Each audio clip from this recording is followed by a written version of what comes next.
ഒരു പാർട്ടിയിലൊക്കെ പോയി കഴിഞ്ഞാൽ എത്ര വിഭവങ്ങൾ ഉണ്ടായാലും പാർട്ടിയുടെ അവസാനം ഒരു സ്വീറ്റ്സ് എന്തെങ്കിലും കിട്ടിയെങ്കിൽ നമുക്ക് ആ ഒരു പാർട്ടി ഒരു ഉഷാറാവുള്ളൂ അല്ലേ.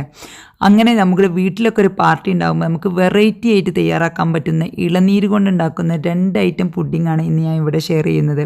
അപ്പോൾ ഇത് കാണുമ്പോൾ നമുക്ക് ഗ്ലാസ് പോലെ തോന്നുന്നത് കൊണ്ട് രണ്ടിനും ഞാൻ ഗ്ലാസ് പുഡിങ് തന്നെയാണ് പേരിട്ടിരിക്കുന്നത്. രണ്ടും ഗ്ലാസ് പുഡിങ് തന്നെയാണ്, പക്ഷേ രണ്ടും 2 രീതിയിലാണ് ചെയ്യുന്നതെന്ന് മാത്രം. അപ്പോൾ നിങ്ങളെല്ലാവരും കണ്ടിട്ട് അഭിപ്രായങ്ങളൊക്കെ കമൻസ് ആയിട്ട് അറിയിക്കട്ടോ.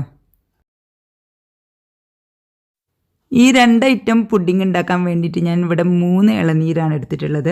അപ്പോൾ നമുക്ക് ഇളനീരിൻ്റെ വെള്ളം വേറെയും അതിൻ്റെ ഉള്ളിലുണ്ടാകുന്ന കാമ്പുണ്ടല്ലോ അത് വേറെയും ആക്കണം കേട്ടോ. അപ്പോൾ അതിന് വേണ്ടി നമുക്കിത് കട്ട് ചെയ്തിട്ട് വെള്ളം ഒരു പാത്രത്തിലോട്ട് മാറ്റാം. അതിന് ശേഷം നമുക്കിത് 3ഉം ഒന്നും കൂടി കട്ട് ചെയ്തതിന് ശേഷം ഇതിൻ്റെ പൾപ്പ്, അതായത് ഇതിൻ്റെ ഉള്ളിലുണ്ടാകുന്ന കാമ്പുണ്ടല്ലോ അത് വേറൊരു പാത്രത്തിലോട്ട് വെക്കണം. അപ്പോൾ ഞാൻ വെള്ളം 3 എണ്ണത്തിന് എടുത്തിട്ട് ഒരു പാത്രത്തിലോട്ട് മാറ്റി വെച്ചിട്ടുണ്ട്. അത് അടച്ചു വെക്കാം. ഇനി നമുക്ക് ഇതിൻ്റെ ഉള്ളിലുള്ള ഈ ഒരു കാമ്പ് എന്ന് പറയുമല്ലോ, പൾപ്പ് കാമ്പ് എന്ന് എന്ത് വേണമെങ്കിലും വിളിക്കാം, ഇതിലുണ്ടാകുന്ന ആ ഒരു തേങ്ങയുടെ ആ ഭാഗം ഉണ്ടല്ലോ അത് വലിയൊരു മൂത്തിട്ടുണ്ടാവില്ല ഇളനീരായതുകൊണ്ട്. അപ്പോൾ അതുകൊണ്ട് നമുക്കൊരു സ്പൂൺ വെച്ചിട്ട് തന്നെ ഇതുപോലെ ഒന്ന് ചുരണ്ടിയെടുക്കാം. അധികം അടിയിലോട്ട് പോകണ്ട, നമുക്ക് ആ വൈറ്റ് പോർഷനാണ് വേണ്ടത്.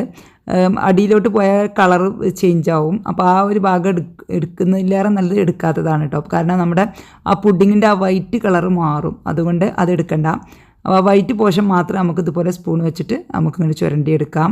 ഇങ്ങനെ എടുക്കുമ്പോൾ നമുക്ക് വളരെ ഈസി ആയിട്ട് തന്നെ കിട്ടും. ഇനി നമുക്ക് ഇത് അടച്ചു വെക്കാം. ഇനി വേണ്ടത് നമുക്ക് ചൈന ഗ്രാസ് ആണ്. 25 ഗ്രാം ചൈന ഗ്രാസ് ഞാനൊരു പാത്രത്തിലോട്ട് ഇട്ടിട്ട് കട്ട് ചെയ്തിട്ട് അതിൻ്റെ കൂടെ തന്നെ വെള്ളം വെച്ചിട്ട് ഒരു അരമണിക്കൂർ ഒന്ന് റെസ്റ്റ് ചെയ്യാൻ വെക്കാം. അപ്പോൾ ചൈന ഗ്രാസ് കുതിരുന്ന സമയം കൊണ്ട് നമുക്ക് ഈ ഇളനീർ വെള്ളം ഒന്ന് അരിച്ചെടുക്കാം. അരിച്ചെടുത്തതിന് ശേഷം നമുക്ക് ഇതിൽ നിന്ന് 1/4 ഭാഗം വേറൊരു പാത്രത്തിലോട്ടും 1/4 ഭാഗം വേറൊരു പാത്രത്തിലോട്ടും വെക്കാം. ഈ ഒരു 1/4 ഭാഗം വരുന്ന ഈ വെള്ളം നമുക്ക് ഒരു അടുപ്പത്ത് വെച്ചിട്ട് നമുക്കൊന്ന് ചൂടാക്കിയെടുക്കാം. തിളക്കാൻ പാടില്ല, ലോ ഫ്ലെയിമിൽ വെച്ചാൽ മതി. അപ്പോൾ ഒരടുപ്പത്ത് നമുക്ക് ഇളനീരിൻ്റെ വെള്ളം ലോ ഫ്ലെയിമിൽ വെക്കാം. ഒരടുപ്പത്ത് നമുക്ക് നമ്മൾ കുതിർത്തി വെച്ച ചൈന ഗ്രാസ് ഉണ്ടല്ലോ അത് വേറൊരു അടുപ്പത്തും വെക്കാം. രണ്ടും ഒപ്പം സെയിം ഒരേ സമയത്ത് തന്നെ ചെയ്യണം കേട്ടോ. കാരണം ഇളനീർ വെള്ളം തിളക്കാൻ പാടില്ല, അതുകൊണ്ടാണ് ലോ ഫ്ലെയിമിൽ വെച്ചിട്ടുള്ളത്. നമുക്ക് ചൈന ഗ്രാസ് ഒരു മീഡിയം ഫ്ലെയിമിൽ വെച്ചിട്ട് ഇടയ്ക്ക് ഇളക്കി കൊടുത്തിട്ട് ചൈന ഗ്രാസ് ശരിക്കും മെൽട്ടാവുന്ന രീതിയിൽ ഒന്ന് മെൽട്ടാക്കി എടുക്കണം. ഫുള്ളായിട്ട് അലിയണം കേട്ടോ. ഈ ഒരു ഇളനീർ വെള്ളത്തിലോട്ട് നമുക്കൊരു 1/4 കപ്പ് പഞ്ചസാര ചേർത്ത് കൊടുക്കാം. അതിന് മധുരത്തിന് ആവശ്യമായ പഞ്ചസാര. എന്നിട്ട് നല്ലപോലെ ഒന്ന് ജസ്റ്റ് ഇളക്കി കൊടുത്തിട്ട് നല്ല ഒന്ന് ചൂടായി കിട്ടിയാൽ മതി. ചൂടാവാഞ്ഞാൽ നമ്മൾ ഈ ഒരു ചൈന ഗ്രാസ് അതിലോട്ട് ചേർക്കുന്ന സമയത്ത് അത് പിരിഞ്ഞു പോവും. അപ്പോൾ കുറച്ചൊന്ന് ചൂടാവണം കേട്ടോ. ഇനി നമുക്ക് ചൈന ഗ്രാസ് നല്ലപോലെ മെൽട്ടായി വന്നതിന് ശേഷം നമുക്ക് ഈ ഒരു ചൈന ഗ്രാസിൻ്റെ 1/4 ഭാഗവും നമുക്ക് ഈ ഒരു ഇളനീരിൻ്റെ വെള്ളത്തിലോട്ട് ഇട്ടിട്ട് നല്ലപോലെ ഒന്ന് മിക്സ് ചെയ്ത് കൊടുക്കാം. മിക്സ് ചെയ്തതിന് ശേഷം നമുക്ക് ഫ്ലെയിം ഓഫാക്കാം. ഇളനീർ വെള്ളത്തിൻ്റെ ഫ്ലെയിമാണ് ഓഫാക്കേണ്ടത്. ചൈന ഗ്രാസ് ലോ ഫ്ലെയിമിൽ തന്നെ അടവെക്കുക. കാരണം എന്താ വെച്ചാൽ അത് ഫ്ലെയിം ഓഫ് ചെയ്താൽ അത് കട്ടിയായി പോകും. അതുകൊണ്ട് അത് ആ ഇളം ചൂടിൽ തന്നെ അവിടെ കിടക്കട്ടെ. ഇനി നമുക്ക് നമ്മൾ എടുത്ത് വെച്ച ഈ ഒരു ഇളനീരും ഈ ഇളനീർ വെള്ളവും അതുപോലെ ചൈന ഗ്രാസുള്ള ഈ മിക്സ് ഉണ്ടല്ലോ ഇത് നമുക്ക് അരിച്ചിട്ട് നല്ല 2 ട്രേകളിലാക്കിയിട്ട് ഒഴിച്ച് വെക്കാം. അപ്പോൾ ഇത് 2 ട്രേകളിൽ ഒഴിച്ചിട്ട് ബാക്കിയുണ്ട്. അപ്പോൾ ഞാൻ വലിയൊരു ട്രേയിലായിട്ട് വേറെ ഒഴിച്ച് വെച്ചിട്ടുണ്ടായിരുന്നു കേട്ടോ. ഇനി നമുക്ക് ഈ ചൈന ഗ്രാസ് നമുക്ക് ലോ ഫ്ലെയിമിൽ ചെറിയ അടുപ്പത്തോട്ട് മാറ്റിയിട്ട് നമുക്ക് ആദ്യം നമ്മൾ ആ ഇളനീരിൻ്റെ വെള്ളം തിളപ്പിച്ച ആ പാത്രം ഉണ്ടല്ലോ അതിലോട്ട് നമുക്ക് കുറച്ച് പാലും ഇളനീരിൻ്റെ കുറച്ച് കാമ്പ് എടുത്തിട്ട് നല്ലപോലെ ഒന്ന് മിക്സിയിൽ ഒന്ന് ഗ്രൈൻഡ് ചെയ്തെടുക്കുക. അതിലേക്ക് കുറച്ച് പഞ്ചസാരയും കൂടി ചേർക്കട്ടോ. ഗ്രൈൻഡ് ചെയ്യുമ്പോൾ മധുരത്തിന് ആവശ്യമായ പഞ്ചസാരയും കൂടി ചേർത്തതിന് ശേഷം നമുക്കത് ഒരു അടുപ്പത്ത് വെച്ചിട്ട് അതൊന്ന് തിളപ്പിച്ചെടുക്കാം. അത് വന്ന് തുടങ്ങുമ്പോൾ നമുക്ക് എന്ത് ചെയ്യുക, ഓഫ് ചെയ്തിട്ട് നമ്മൾ ഈ ആദ്യം മാറ്റി വെച്ച ചൈന ഗ്രാസിലോട്ട് മാറ്റി കൊടുത്തതിന് ശേഷം നല്ലപോലെ ഒന്ന് മിക്സ് ചെയ്തെടുക്കാം. മിക്സ് ചെയ്തതിന് ശേഷം നമുക്ക് ഫ്ലെയിം ഓഫ് ചെയ്യാം കേട്ടോ. അപ്പോൾ രണ്ടും ഒരേ ചൂടായിരിക്കണം കേട്ടോ, അല്ലെങ്കിൽ പാല് നമുക്ക് പിരിഞ്ഞു പോകും. ഇനി നമുക്കിത് അരിക്കൊന്നും വേണ്ട, കാരണം ഈ ഒരു ഇളനീര് അരക്കുന്ന സമയത്ത് ഇളനീരിൻ്റെ കാമ്പ് അരച്ചിട്ടാണ് നമ്മൾ ഇതിൽ ചേർത്ത് കൊടുത്തിട്ടുള്ളത്.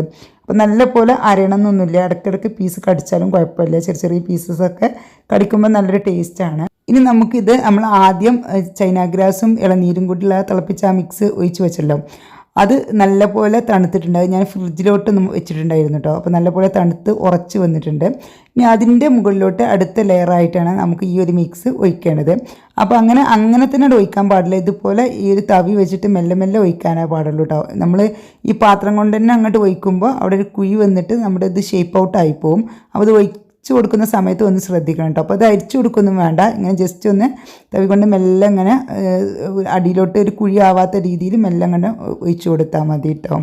അങ്ങനെ നമ്മൾ എടുത്ത് വെച്ച ഈ ഗ്ലാസിൻ്റെ 2 ട്രേകളിലും നമുക്ക് ഇത് ഒഴിച്ചു കൊടുക്കാം. അപ്പോൾ ഇത് ഞാൻ ഫ്രീസറിൽ കുറച്ച് സമയം ഈ ഒരു ഇത് വെച്ചിട്ടുണ്ടായിരുന്നു, ഒരു 5 മിനിറ്റ് നമ്മൾ ഇതാവുന്ന സമയം ഒന്ന് ഫ്രീസറിൽ വെച്ചിട്ടുണ്ടായിരുന്നു.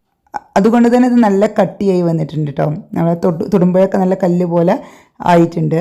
അപ്പോൾ ഇങ്ങനെ ഒരു സ്റ്റേജിലാണ് ഇത് ഒഴിക്കാൻ പറ്റുള്ളൂ, അല്ലെങ്കിൽ അത് ഉറക്കാതെ ഇത് ഒഴിച്ചു കൊടുത്താൽ രണ്ടും കൂടി മിക്സായി പോവും. അപ്പോൾ നമുക്ക് ആ 2 ലെയറിൽ കിട്ടില്ല കേട്ടോ. അപ്പോൾ അതൊന്ന് ശ്രദ്ധിക്കാം. ഇനി നമുക്കിത് രണ്ടും ചൂടാറിയതിന് ശേഷം നമുക്കിതുപോലെ റാപ്പ് ചെയ്തിട്ട് ഫ്രിഡ്ജിൽ വെക്കാം. ഫ്രീസറിൽ വെക്കണ്ട, ഫ്രിഡ്ജിൽ വെച്ചാൽ മതി കേട്ടോ. ചൈന ഗ്രാസ് പുറത്ത് വെച്ചാലും പെട്ടെന്ന് തന്നെ കട്ടിയായി കിട്ടും, ഒരു 15-20 മിനിറ്റ് കൊണ്ട് തന്നെ കട്ടിയായി കിട്ടും. പക്ഷേ പെട്ടെന്ന് കട്ടിയായി കിട്ടാൻ വേണ്ടിയിട്ടാണ് ഞാൻ കുറച്ച് സമയം ഫ്രീസറിൽ വെച്ചത് കേട്ടോ. നമുക്ക് ഇത് ആകുമ്പോഴേക്കും അത് കട്ടിയായെങ്കിൽ അതിന് മുകളിലോട്ട് അടുത്ത ലെയർ ഒഴിക്കാൻ പറ്റുള്ളൂ, അതുകൊണ്ട് തന്നെ. ഇനി നമുക്ക് മറ്റേ ഗ്ലാസ് പുഡിങ്ങിനുള്ളത് ബാക്കിയുള്ള കാമ്പുണ്ടല്ലോ, ആ കാമ്പ് ഞാൻ ആദ്യം ഒരു അടിച്ച മിക്സിയുടെ ജാറിലോട്ട് തന്നെ ഇട്ട് കൊടുത്തിട്ടുണ്ട്. അതിലോട്ട് ഒരു 3/4 കപ്പ് പഞ്ചസാരയും അതുപോലെ പാലുമാണ് കേട്ടോ ഒഴിക്കുന്നത്. പാലും കൂടി ഒഴിച്ചതിന് ശേഷം നല്ല പോലെ ഒന്ന് ഗ്രൈൻഡ് ചെയ്യുക. പാൽ ഒഴിക്കുന്ന സമയത്ത് നമ്മുടെ കാമ്പ് എത്ര അളവിലുണ്ടോ അത് മൂടുന്ന രീതിയിൽ പാൽ ഒഴിച്ചാൽ മതി കേട്ടോ. കൂടുതൽ പാൽ ഒഴിച്ച് കഴിഞ്ഞാൽ ഇത് നന്നായിട്ട് അരിഞ്ഞ് കിട്ടില്ല. നമുക്ക് നല്ല പേസ്റ്റായിട്ട് തന്നെ ഇത് അരിഞ്ഞ് കിട്ടണം. ഇതുപോലെ അരിച്ചെടുത്തതിന് ശേഷം നമുക്ക് ഒരു ബൗളിലോട്ട് ഒഴിച്ചു കൊടുക്കാം. നമുക്ക് ഏത് പാത്രത്തിലാണ് നമ്മൾ പുഡിങ് സെർവ് ചെയ്യാൻ വെക്കുന്നത് ആ ഒരു പാത്രത്തിലോട്ട് തന്നെയാണ് ഇത് ഒഴിച്ച് കൊടുക്കേണ്ടത് കേട്ടോ. പിന്നെ പാത്രം മാറ്റേണ്ട ആവശ്യമൊന്നുമില്ല. ഇനി നമുക്ക് ഈ മിക്സിയുടെ ജാറിലോട്ട് നമ്മൾ ആദ്യം എടുത്ത് വെച്ച ഇളനീരിൻ്റെ വെള്ളം ഉണ്ടല്ലോ, കുറച്ച് ഒരു 1/2 കപ്പ് 3/4 കപ്പോളം നമ്മൾ എടുത്ത് വെച്ചിട്ടുണ്ടായിരുന്നു. അത് ഈ മിക്സിയുടെ ജാറിലോട്ട് ഒന്ന് ഇട്ടിട്ട് ഒന്നുകൂടി ഗ്രൈൻഡ് ചെയ്തിട്ട് നമുക്കിതിലോട്ട് ഒഴിച്ചു കൊടുക്കാം. അപ്പോൾ മിക്സിയുടെ ജാറൊക്കെ ഒന്ന് ക്ലീൻ ആയിട്ട് തന്നെ വന്നോളും. ഇനി നമ്മൾ ആ വലിയ ട്രേയിൽ ബാക്കിയുള്ള ഗ്ലാസിൻ്റെ ആ ഇത് ഒഴിച്ച് വെച്ചിട്ടുണ്ടായിരുന്നു, ഇളനീരിൻ്റെ വെള്ളം ചൈന ഗ്ലാസിൻ്റെ മിക്സും. അപ്പോൾ അത് നല്ല പോലെ കട്ട് ചെയ്ത് വന്നിട്ടുണ്ട്. അത് നമുക്ക് ഇതുപോലെ സ്ക്വയർ പീസായിട്ട് ഇതുപോലെ കട്ട് ചെയ്തെടുക്കാം. ഒരു ഗ്ലാസ് പീസിൻ്റെ അതേ ഷേപ്പിലായിട്ട് ഇങ്ങനെ കട്ട് ചെയ്തെടുക്കാം. എന്നിട്ട് കട്ട് ചെയ്തതിന് ശേഷം നമുക്ക് ഇതിലോട്ട് അത് ഇട്ട് കൊടുക്കാം. ഈ ഇളനീരിൻ്റെ കാമ്പും പാലൊക്കെ വെച്ചിട്ട് നമ്മൾ മിക്സിയിൽ ഗ്രൈൻഡ് ചെയ്യുമല്ലോ, അപ്പോൾ അത് ഗ്രൈൻഡ് ചെയ്യുന്ന സമയത്ത് നമുക്ക് ശ്രദ്ധിക്കാനുള്ളത് നല്ല തിക്കായിട്ട് വേണം അത് ഗ്രൈൻഡ് ചെയ്തെടുക്കാൻ. ലൂസായി പോകരുത് കേട്ടോ. അപ്പോൾ ലൂസായി പോയാൽ നമ്മുടെ പുഡിങ് ടേസ്റ്റ് ഉണ്ടാവില്ല. നല്ല തിക്കായിട്ടുള്ള ഒരു ജ്യൂസിൽ ഈ ഒരു ഗ്ലാസിൻ്റെ പീസ് ഇങ്ങനെ കിടക്കണം. എന്നിട്ട് നമ്മൾ ഐസ്ക്രീമൊക്കെ ഒരു ബൗളിലിട്ട് കോരി തിന്നല്ലോ, അതുപോലെ കോരി കഴിക്കുമ്പോൾ നല്ലൊരു ടേസ്റ്റാണ് കേട്ടോ. ഒരിക്കലെങ്കിലും ഉണ്ടാക്കി നോക്കാത്തവർ ഒന്ന് ഉണ്ടാക്കി നോക്കണം. ഇതുപോലെയായിരിക്കും ഇതിൻ്റെ കൺസിസ്റ്റൻസി.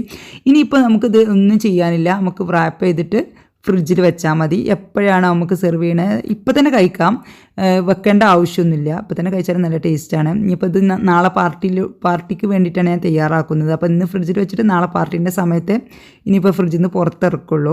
അപ്പോൾ നല്ല ടേസ്റ്റി ആയിട്ടുള്ള ഇളനീർ കൊണ്ട് ഉണ്ടാക്കുന്ന 2 പുഡിങ്ങാണ് ഇന്ന് ഞാൻ ഷെയർ ചെയ്തിട്ടുള്ളത്. അപ്പോൾ എല്ലാവരും തയ്യാറാക്കി നോക്കിയിട്ട് ഫീഡ്ബാക്കൊക്കെ അറിയിക്കണം കേട്ടോ.